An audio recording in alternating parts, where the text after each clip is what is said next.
আয়াত ৪ بشيرا ونذيرا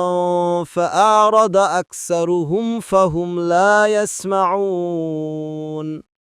অনুবাদ সুসংবাদদাতা ও সতর্ককারী অতঃপর তাদের অধিকাংশই মুখ ফিরিয়ে নিয়েছে অতএব তারা শুনবে না তাফসির ১ নং ফুটনোটের বিবরণ আলোচ্য সূরায় কুরাইশ কাফেরদের প্রত্যক্ষভাবে সম্বোধন করা হয়েছে তারা কুরআন অবতীর্ণ হওয়ার পর প্রাথমিক যুগে বলপূর্বক ইসলামকে নস্যাৎ করার এবং রসূলুল্লাহ সাল্লাল্লাহু আলাইহি ওয়াসাল্লাম ও তার প্রতি বিশ্বাসীদেরকে নানাভাবে নির্যাতনের মাধ্যমে ভীত সন্ত্রস্ত করার প্রচেষ্টা চালিয়েছেন কিন্তু ইসলাম তাদের মর্জির বিপরীতে দিন দিন সমৃদ্ধ ও শক্তিশালীই হয়েছে প্রথমে ওমর ইবনে খাত্তাবের ন্যায় অসম সাহসী বীর পুরুষ ইসলামে দাখিল হন অতপর সর্বজন স্বীকৃত কুরাইশ সর্দার হামজা মুসলিম হয়ে যান ফলে কুরাইশ কাফেররা ভীতি প্রদর্শনের পথ পরিত্যাগ করে প্রলোভন ও প্ররোচনার মাধ্যমে ইসলামের অগ্রযাত্রা ব্যাহত করার কৌশল চিন্তা করতে শুরু করে এমনি ধরনের এক ঘটনা হাফেজ ইবনে কাসির মুসনাদে বাজ্জার আবু ইয়ালা ও বাগভি প্রমুখ বর্ণনা করেছেন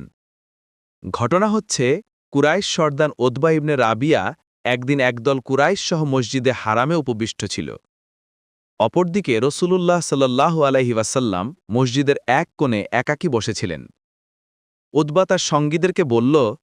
তোমরা যদি মত দাও তবে আমি মোহাম্মদের সাথে কথাবার্তা বলি আমি তার সামনে কিছু লোভনীয় বস্তু পেশ করব যদি সে কবুল করে তবে আমরা সেসব বস্তু তাকে দিয়ে দেব যাতে সে আমাদের ধর্মের বিরুদ্ধে প্রচার অভিযান থেকে নিবৃত হয়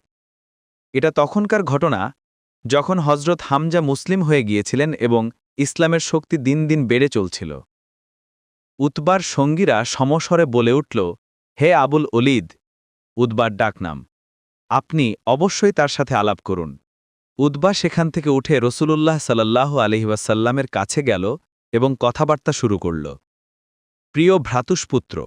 আপনি জানেন কুরাইশ বংশে আপনার অসাধারণ মর্যাদা ও সম্মান রয়েছে আপনার বংশ সুদূর বিস্তৃত এবং আমরা সবাই আপনার কাছে সম্মানার্হ কিন্তু আপনি জাতিকে এক গুরুতর সংকটে জড়িত করে দিয়েছেন আপনার আনিত দাবাত জাতিকে বিভক্ত করে দিয়েছে তাদেরকে বোকা ঠাউরিয়েছে তাদের উপাস্য দেবতা ও ধর্মের গায়ে কলঙ্ক আরোপ করেছে এবং তাদের পূর্বপুরুষদেরকে কাফের আখ্যায়িত করেছে এখন আপনি আমার কথা শুনুন আমি কয়েকটি বিষয় আপনার সামনে পেশ করছি যাতে আপনি কোনো একটি পছন্দ করে নেন রসূলুল্লাহ সাল্লাল্লাহু আলাইহি ওয়াসাল্লাম বললেন আবুল ওলিদ বলুন আপনি কি বলতে চান আমি শুনব আবুল ওলিদ বলল ভ্রাতুষ্পুত্র যদি আপনার পরিচালিত দাওয়াতের উদ্দেশ্য ধনসম্পদ অর্জন করা হয় তবে আমরা ওয়াদা করছি আপনাকে কুরাইশ গোত্রের সেরা বিত্তশালী করে দেব আর যদি শাসন ক্ষমতা অর্জন করা লক্ষ্য হয় তবে আমরা আপনাকে কুরাইশের প্রধান সর্দার মেনে নেব এবং আপনার আদেশ ব্যতীত কোনো কাজ করব না আপনি রাজত্ব চাইলে আমরা আপনাকে রাজারূপেও স্বীকৃতি দেব পক্ষান্তরে যদি কোনো জিন অথবা শয়তান আপনাকে দিয়ে এসব কাজ করায় বলে আপনি মনে করেন এবং আপনি সেটাকে বিতাড়িত করতে অক্ষম হয়ে থাকেন তবে আমরা আপনার জন্যে চিকিৎসক ডেকে আনব সে আপনাকে কষ্ট থেকে উদ্ধার করবে এর যাবতীয় ব্যয়ভার আমরাই বহন করব কেননা আমরা জানি মাঝে মাঝে জিন অথবা শয়তান মানুষকে কাবু করে ফেলে এবং চিকিৎসার ফলে তা সেরে যায় অথবার এই দীর্ঘ বক্তৃতা শুনে রাসূলুল্লাহ সাল্লাল্লাহু আলাইহি ওয়াসাল্লাম বললেন আবুল ওলীদ আপনার বক্তব্য শেষ হয়েছে কি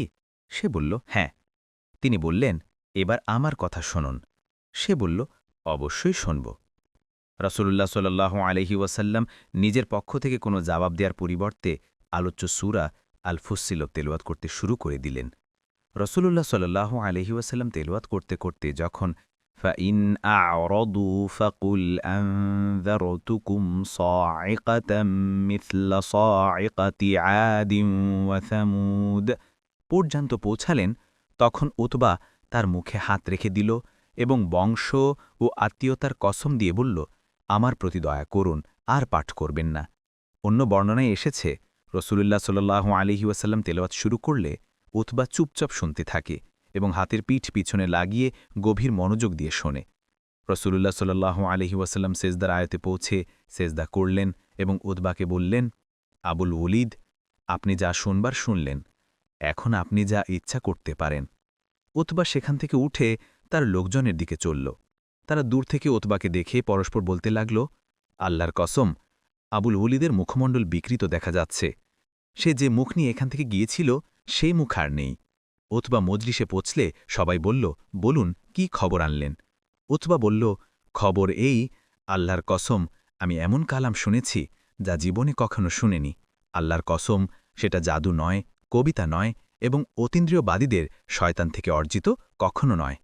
হে কুরাইশ সম্প্রদায়, তোমরা আমার কথা মেনে নাও এবং ব্যাপারটি আমার কাছে সোপর্দ করো।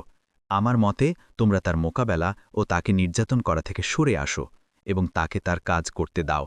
কেননা তার এই কালামের এক বিশেষ পরিণতি প্রকাশ পাবেই। তোমরা এখন অপেক্ষা করো, অবশিষ্ট আরবদের আচরণ দেখে যাও। যদি তারাই কুরাইশের সহযোগিতা ব্যতীত তাকে পরাভূত করে ফেলে, তবে বিনা শ্রমেই তোমাদের উদ্দেশ্য সিদ্ধ হয়ে যাবে। আর সে যদি সবার উপর প্রবল হয়ে যায়, তবে তার রাজত্ব হবে তোমাদেরই রাজত্ব, তার ইজ্জত হবে তোমাদেরই ইজ্জত, তখন তোমরাই হবে তার সাফল্যের অংশীদার। তার সাথীরা তার এই কথা শুনে বলল, আবুল ওয়ালিদ, তোমাকে মোহাম্মদ কথা দিয়ে জাদু করেছে।